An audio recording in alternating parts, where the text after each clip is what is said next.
안내서입니다. 장애인 건강 주치의 제도는 2018년부터 보건복지부에서 운영하던 시범사업으로 만성질환 또는 장애로 인한 건강관리가 필요한 중증 장애인이 의사 한 명을 선택해 건강 상태를 지속적으로 관리받는 제도입니다. 하지만 이런 좋은 제도가 있음에도 불구하고 이런 제도가 있다는 것조차 모르는 장애인들이 대부분입니다. 장애인들은 비장애인에 비해 건강 상태가 열악하고 적절한 조기 치료 및 예방적 건강 관리가 어려우며 비장애인보다 의료비 부담과 의료비 증가율도 높은 것이 현실입니다. 특히 경제력이 약한 장애인의 의료비 부담과 이동 불편, 짧은 의사 대면 시간, 진료 시 장애에 대한 이해 부족 등 의료 접근성의 한계로 시에 적절한 치료 및 건강 관리 여건이 미흡하여 의료 서비스에 어려움이 있습니다. 보건복지부는 위와 같은 이유로 사업 목표를 정하고 2018년 5월부터 시범 사업을 시작했지만 크게 달라진 것이 없는 게 현실이죠.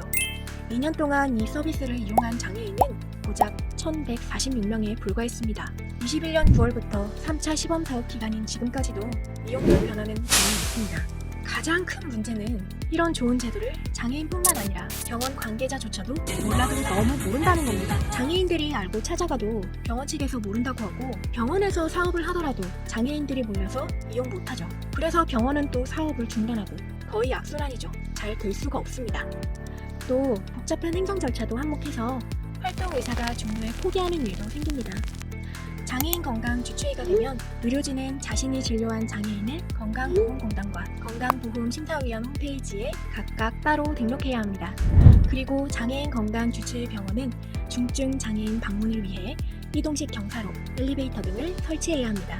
하지만 지원만 장려할 뿐 실질적인 인센티브는 없습니다.